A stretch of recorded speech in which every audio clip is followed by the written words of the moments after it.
வணக்கம். இன்றைய நேர்காணலில் சர்வதேச பகுப்பாய்வாளர், காங்கிரஸ் கட்சியினுடைய மூத்த பிரமுகர், பொருளாதார நிபுணர் ஆனந்த் சீனிவாசன் அவர்கள். சார் வணக்கம். வணக்கம் சார், சீனா அந்த வாகனங்களுக்கான உதிரி பாகங்கள், அந்த மேக்னெட் இந்த மாதிரியான விஷயங்கள் பண்ணுவதில் அவங்க சில தட்டுப்பாடுகளை விதிக்கிறாங்க அப்படின்னா, அது ஒரு இந்தியாவுக்கும் பாதிப்பு ஏற்படுத்தும். இன்னும் சொல்லப்போனால் அமெரிக்காவே அந்த மாதிரி விஷயத்தில் இப்போ சீனாவோட பேசி ஒரு ஒப்பந்தம் பேசியிருக்கிறாங்க ஒரு 4-5 நாளைக்கு முன்னாடி. ஸோ சீனாவோட ஒரு நல்ல உறவை ட்ரம்ப்பே ஜி ஜின்பிங்கோட ஏற்படுத்தி இருக்கிறாரு அப்படிங்கிற மாதிரி விஷயங்களை சொல்கிறாங்க. ஏன்னா அது இல்லாமல் உலகத்தில் எதுவுமே இயங்காது. கார், உதிரி பாகங்கள், அந்த மேக்னெட் இல்லாமல் இயங்காத ஒரு சூழல் இருக்கிறதுனால இது ரொம்ப ஒரு முக்கியமான சந்திப்பு, முக்கியமான ஒரு ஒப்பந்தம்ங்கிற மாதிரி பேசுகிறாங்களே, எப்படி பார்க்குறீங்க? இது ஃபர்ஸ்ட் ரேர் எர்த் மெட்டல்ஸ்னு பேர். இது பூமியிலே ரொம்ப கம்மியாக கிடைக்கிற மெட்டல்ஸ்.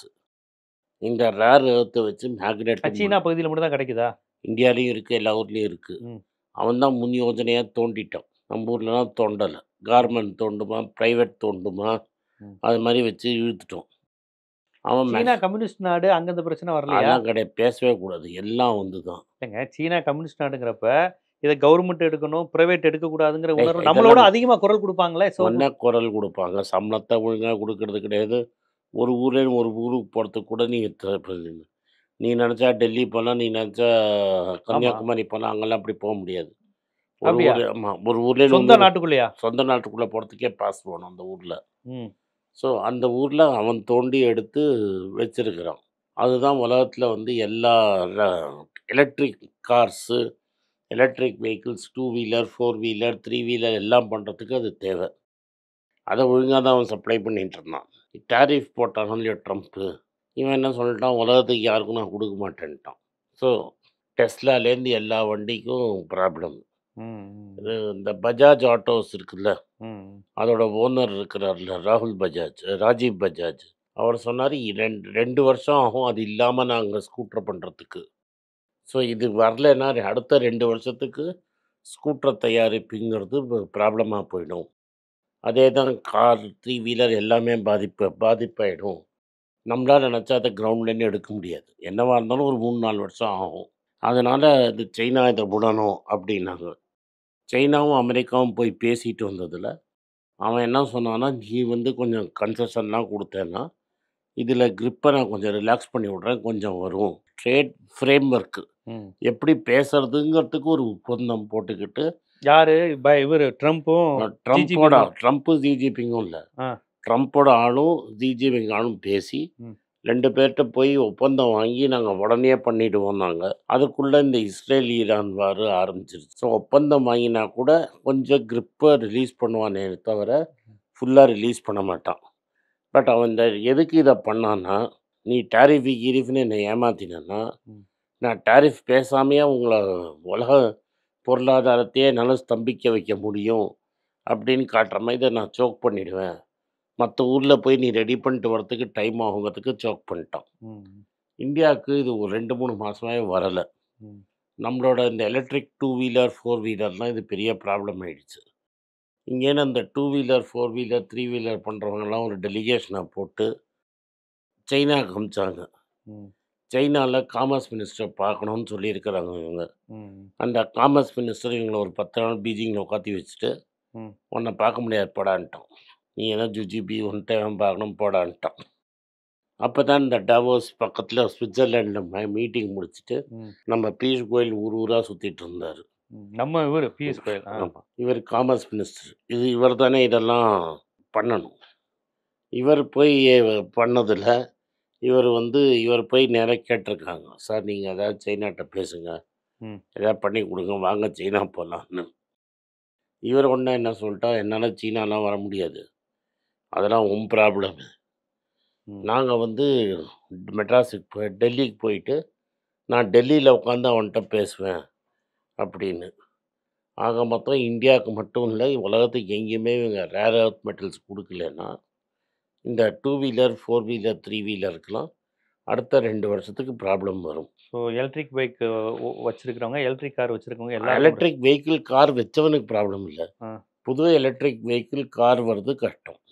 இனி வராது அது இப்போதைக்கு 2 வருஷத்துக்கும். ஸோ அந்த பெட்ரோல், எரிபொருள் இதெல்லாம் மிச்சம் பண்ணலாம், சிக்கனம் பண்ணிக்கலாம்னு நினச்சி அதை கொண்டு வர நினைக்கிறவங்க தான் நீ இதுதான் அப்படின்னு கிடையாது. இப்போ நீங்கள் ஆல்ரெடி வாங்கிட்டீங்கன்னா உங்களுக்கு ப்ராப்ளம் கிடையாது. அடுத்த 3 வருஷத்துல வாங்கிட்டா கஸ்டமர் கிளையண்ட்டுக்கு ஒண்ணும் ப்ராப்ளம் கிடையாது. பட் ஒரு 3,00,000 வண்டி பண்ணுற இடத்துல இவங்களால 2,00,000 வண்டி தான் பண்ண முடியும். ம். ஸோ மார்க்கெட் டிமாண்டை ஃபுல்லா கொண்டு வர முடியாது. ஸ்கூட்டர் ஷார்ட்டேஜ் ஆகும். இது இன்னும் 1 வருஷம் கண்டினியூ ஆச்சா ஸ்கூட்டர், 3 வீலர்க்குலாம் ஷார்ட்டேஜ் ஆகும். இந்த எலக்ட்ரிக் ஸ்கூட்டர்லாம். ஸோ பிளாக் மார்க்கெட்ல விலை ஏறும். அதுதான் இதில பெரிய ப்ராப்ளம். சைனா இது மூலமா என்ன காட்டுனான்னா, நீ என்ன ஒரு கண்ணு அடிச்சேன்னா, நான் என்னால திரும்பி ஒரு கண்ணு அடிக்க முடியும். உன்ன மாரி நான் டாரிஃப் போட வேண்டாம்.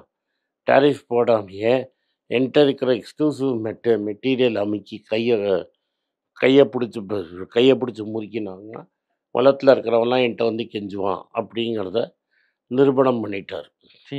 சீனா பண்ணிட்டோம். அவர் மெயினா அமெரிக்காவை தான் மிரட்டி இருக்கிறாருங்கிறதுல நம்மளுக்கு தெளிவா தெரியுது.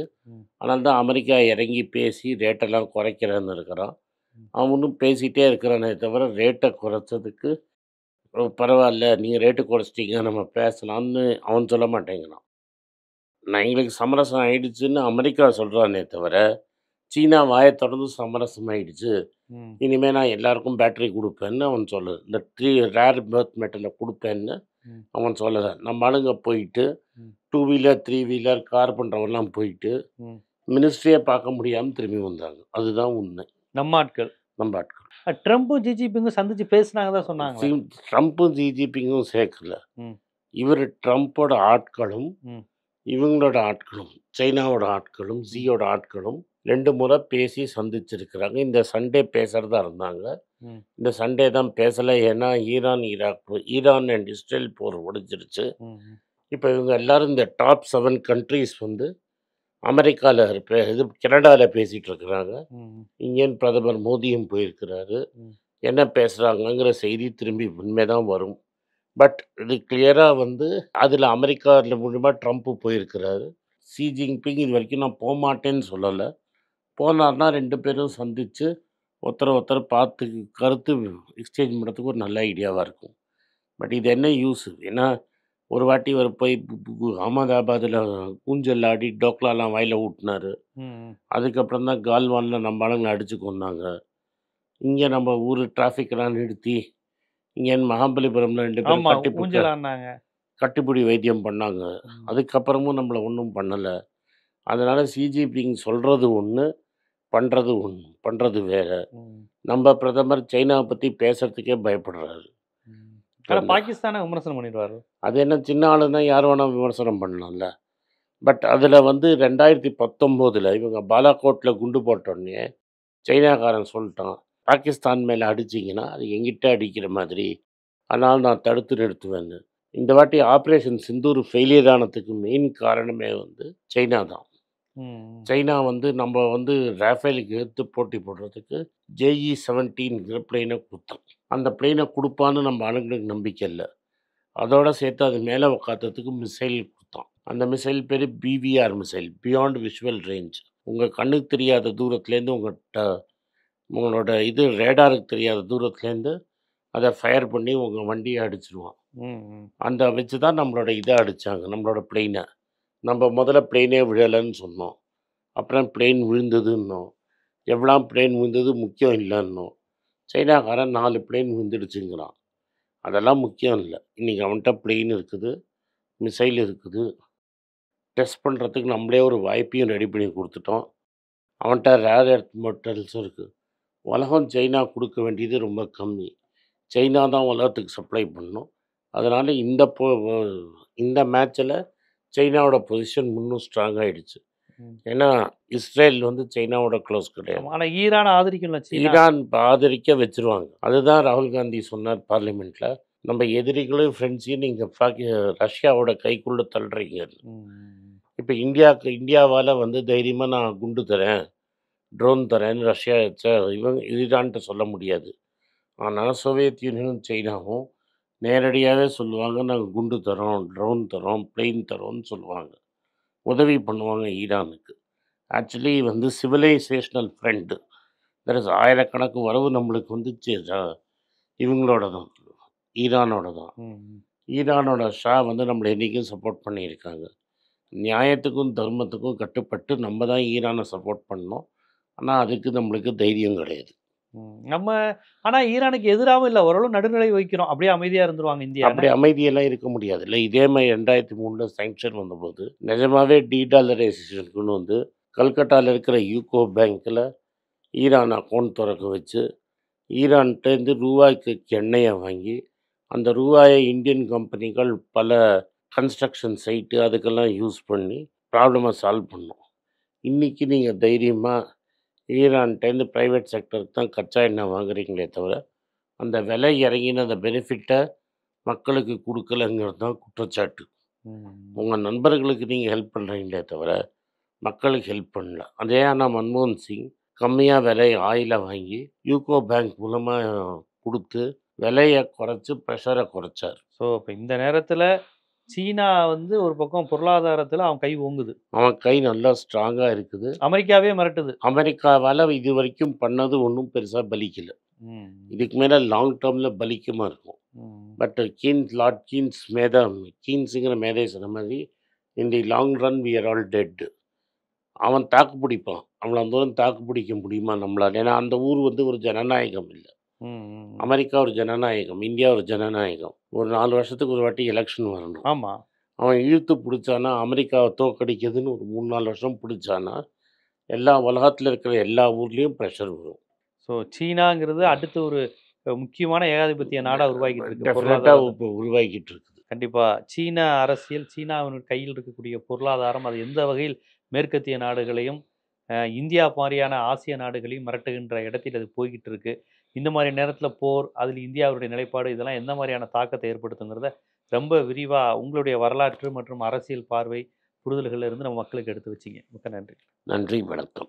வணக்கம். எனக்கு ஒரு விஷயத்தை அட்டென்ஷனுக்கு கொண்டு வந்திருக்காங்க. என்னோட ஏஐ ஜென்ரேட்டட் இமேஜை பார்த்து யாரோ ட்ரேடிங்க்கு பணம் கொடுத்து ஏமாந்துருக்காங்க. ப்ளீஸ், உங்களுக்கு நான் பல தடவை சொல்லிட்டேன், இப்பவும் சொல்கிறேன், நான் யார்கிட்டையும் பணம் டைரெக்டாக வாங்குறது இல்லை, அப்பாயின்மெண்ட் பார்க்குறதே கிடையாது. அதனால் என்னை பார்க்கலான்னு யாராவது காசு கேட்டாலும் இல்லைன்னு சொல்லிவிடு. அடுத்தது ஒரு இமெயில் ஐடி இருக்குது, அதில் போட்டால் எங்கள் டீம் கான்டாக்ட் பண்ணுவாங்க. அது டைம் ஆகுதுன்னா வினோதோட இன்ஸ்டாகிராம் அக்கௌண்ட்டில் வினோத்திட்ட மெசேஜ் பண்ணுங்க. அவன் என் தம்பி, அதுலேயும் அவன் காசு கேட்க மாட்டான். காசு கேட்குறாங்கன்னா ஏமாறுறீங்க. யார் என்ன சொன்னாலும் கம்பெனிக்கு செபி அல்லது ஐஆர்டிஏ அல்லது ஆர்பிஐ ரெஜிஸ்ட்ரேஷன் இருக்கணும். இந்த 3 ரெஜிஸ்ட்ரேஷன் ஏதாவது இருந்தால் தான் உங்களோட பணத்தை நீங்கள் கொடுக்கணும். நீங்கள் இன்கேஸ் ஆஃப் இன்சூரன்ஸ் டைரெக்டாக இன்சூரன்ஸ் கம்பெனிக்கு தான் கொடுக்கணும். இன்கேஸ் ஆஃப் ட்ரேடிங் நீங்களே புரோக்கர்கிட்ட போட்டு ட்ரேட் பண்ணணும். மியூச்சுவல் ஃபண்டும் கம்பெனிக்கு தான் கொடுக்கணும். த்ரூ எக்ஸ்சேஞ்சு நீங்கள் வாங்கிக்கலாம். இதெல்லாம் எதுக்கு நான் உங்களுக்கு சொல்கிறேன்னா, யாரையாவது சொல்கிறாங்கன்னு நம்பி ஏமாறாதீங்க. உங்களுக்காக நான் ட்ரேட் பண்ண முடியாது, அது இல்லீகல். நான் ட்ரேடும் பண்ணுறது கிடையாது. அதனால் ட்ரேடிங் ப்ராஃபிட் பண்ணி தரேன்னு சொல்கிறது ஏமாத்தல். எனக்கு ட்ரேடிங் பண்ண தெரியாது. என் பேரை சொல்லி ட்ரேட் பண்ணி உங்களுக்கு ப்ராஃபிட் ஷேரிங்னா ஃப்ராடு, ஏமாற்றம். நான் யார்கிட்டையும் காசு கேட்கல, கேட்கவும் மாட்டேன்.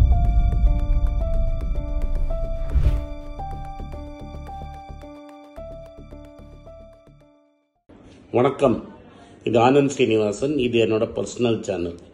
மணி பேச்சுக்கு தனியாக ஒரு சேனல் இருக்குது, அது டெலிகிராஃப் சேனல். இது என்னோட பர்சனல் சேனல். நான் என்ன நினைக்கிறேன், நான் தத்துவ பேச்சை பற்றி என்ன பேசுகிறேன், நான் பொருளாதாரத்தை பற்றி என்ன நினைக்கிறேன், ஜென்ரல் பொருளாதாரத்தை பற்றி நினைக்கிறேன், என் ஐடியாலஜியை பற்றி நான் என்ன நினைக்கிறேன், என்னோடய ஃபிலாசபி, என்னோடய நம்பிக்கை, ரமண மகரிஷி, சார்லி மங்கர் பற்றிலாம் என்ன நினைக்கிறேன்னு இதில் பேசுவேன். இதில் வீடியோ அப்டேட் அப்பப்போ வரும். நீங்கள் சப்ஸ்கிரைப் பண்ணிங்கன்னா என்ன நீங்கள் பர்சனலாக ஃபாலோ பண்ணுறீங்க. இது மணி பேச்சு இல்லை, இது இன்வெஸ்ட்மெண்ட் இல்லை.